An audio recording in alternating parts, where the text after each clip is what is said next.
Hi and welcome once again to my YouTube channel. I'm Steve Baxter and yet again I'm here in CVP Studios in Studley. And what I wanted to do today was to firstly thank everyone for looking at the videos I've posted so far and for the comments and questions, really appreciate that. The next thing I'm keen to do is to do a quick and dirty review on my longer standing road bike, my Boardman ProC SLR. Quick and dirty, quick because I'm not going to spend ages going on it, and dirty because, well, the bike isn't actually clean at the moment, so apologies for that. Yes, I bought a bike from Halford, sorry guys, and it's a bike that I bought on a total whim. I thought I'll have a go at road biking. I was doing a bit of mountain biking at the time, not a lot, but a little bit of mountain biking. I wanted a road bike and I thought, well, what if I get into this? What if I like road biking? Will I regret spending 400 or 500 quid, 600 quid on a Carrera or a cheap road bike? Or should I take the plunge and buy a more expensive bike that will grow with me? And I went for the latter. So I took the plunge, I read the reviews. After all, this bike is, or was, the Cycling Plus magazine's road bike of the year 2014 and has got a list of accolades as long as your arm. So I knew it was going to be a bike that was all right. It was quite pricey for me, you know, not being into cycling, spending 1,800 quid on a bike. I mean, oh God, that's ridiculous, isn't it? I ended up picking up this bike, which is full carbon, fully Ultegra equipped. I've swapped the wheels out, I'll come on to that in a minute, but fully Ultegra equipped, weighing in about 7.2, 7.3 kilograms for less than £1,200. This was a steal. Let's just get that out there. This bike was unbelievable value. So what was it like? Well, straight out of the box, this is a bike that has just felt right. Coming from mountain biking to road biking, the first thing I noticed was, oh my God, it's super sharp, and it was so responsive to any input from the steering perspective. It just felt a bit razor sharp at first. That soon dissipated in terms of me getting accustomed to it, and it was great.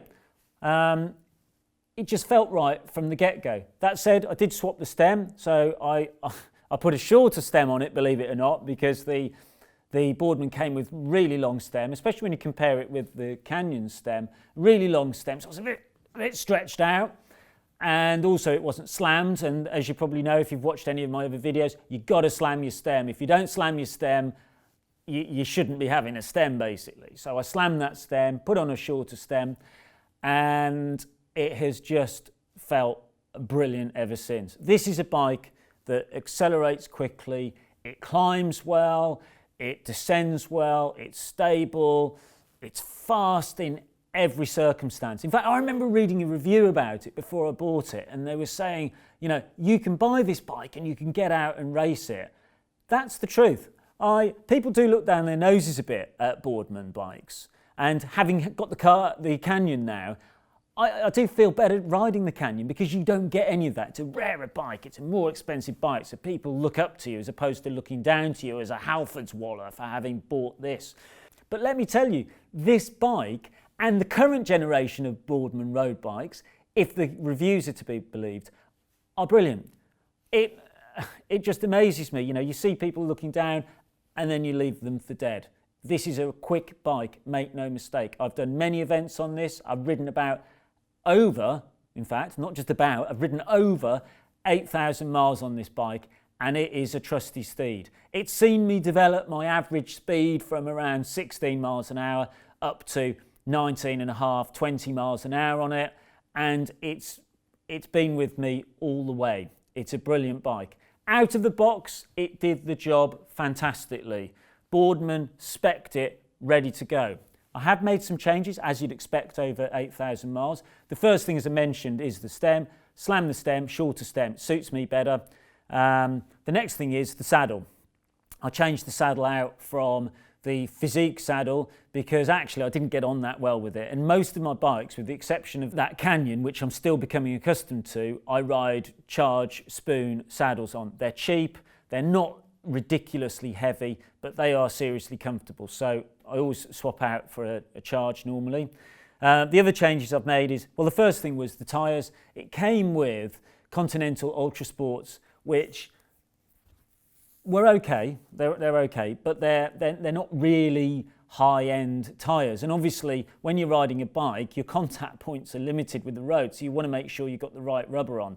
So I was advised, and I initially changed from the Ultra Sports to a set of Schwalbe ones. Now, I found those Schwalbe ones, which were 723C, with natty ones with the white line round the edges. They looked the business. They were very quick, seriously quick. They just felt quicker. However, I got through a set of Schwalbe ones, 60 quid, front and rear tyres, in about 4 weeks. And that, you know, I'm not the world's hardest rider or the world's longest rider, etc. They just didn't suit my riding style. I was going through them. So I moved away from Schwalbe, which had been recommended, and I moved to these Continental GP 4000 S2s. All of my bikes now run Continental GP 4000 S2s. I think these tyres, and it is only my opinion, mind, I think these tyres are the dog's dangly bits. They're grippy, they're fast, their puncture resistance is second to none, and they're brilliant. So that's the other change that I made, was to move from the Ultra Sports, which weren't very grippy, were a bit heavy and things, just didn't feel right, to the GP 4000 S2s. The other thing that I've done, as you'll probably notice, is this bike came equipped with full Shimano Ultegra wheels. Great wheel set, no problem with that whatsoever. However, as I got into the club riding scene and things, I started seeing all these carbon wheels around and thinking, wow, they look cool, they sound great, I love the sound of the freewheel, etc. I want some of those. So after quite a lot of window shopping, I bought myself a set of these Bax carbon wheels. Bax is a company, I think, who import them from China, brand them up, QC them and everything and get them out. And they have been brilliant. I think they've revolutionised the bike. It looks better, it sounds better, and therefore it feels better. It puts more of a smile on your face because you feel better about riding it. They were a little bit lighter than the Ultegra wheels they replaced. Not a lot, probably 50, 100 grams or so, if that. But every little helps and they feel good. They climb well, they descend well. As I mentioned in a previous video, they're relative, when you compare them to the 62mm carbon wheels, their crosswind stability is good. But again, that crosswind stability isn't as good as you get from a box type aluminium rim or something. So they're great. The only other changes that I've made to this bike in over 8,000 miles are, I've put a new chain on it, I've had it serviced 3 times, and I've changed the cassette as well. I did a cassette and chain change at the same time. I probably made a bit of a schoolboy error there because this bike comes with an 1125 cassette out of the box, and I swapped it back for another 1125. Having ridden that Canyon now and seen the benefits of an 1128, which is what the Pro Peloton ride with, I think I should have gone 1128. It would have just given me that bit of extra flexibility when climbing without a penalty at the top end. But you live and learn, so next time I swap out the cassette and chain, I will be putting an 1128 on it. Other than that, this bike is pretty much a standard. Yes, I've changed the bar tape. It came with white bar tape. That got dirty quite quickly, as you'd expect. Mainly because if you drop the chain and things and you get it on your hands, it makes a mess. So I'd always recommend carrying wet wipes with you because you can tidy any chain gunk off. But other than that, this bike is absolutely standard. It is a brilliant steed. I've been so happy with it. And I'm pleased to say that even in the company of the Canyon, this bike is not ashamed, it's not embarrassed. The Canyon is fantastic. I love the Canyon, in case you hadn't noticed. I also love the Boardman. The Canyon is only marginally better than the Boardman in my experience. So this is a bike that I'd recommend, and what I would say is, if you're out there looking for a bike, you're trying to get into the market, you don't want to go and pop thousands and thousands and thousands on a bike, look at Boardman. The level of kit that you get, the geometry, the attention to detail that you get for the price, at the price point, is phenomenal. These bikes are quick, make no mistake. And I've got to say, all those people that might sneer at it because it's a Boardman and it's not a Pinarello or a Canyon or whatever, will be laughing on the other side of their faces when you gap them and they can't catch up. So, great bike, 8,000 miles, dog's dangly bits, Boardman bike. Well, once again, many thanks for watching. I hope it's been useful. I know it's an old bike, but I'm just keen to talk about it. It's been so good. Thanks again for watching. Really appreciate that. Please do slam me a like if you think it was any good. Or likewise, if you think it was crappy, give me a thumbs down. That's not a problem.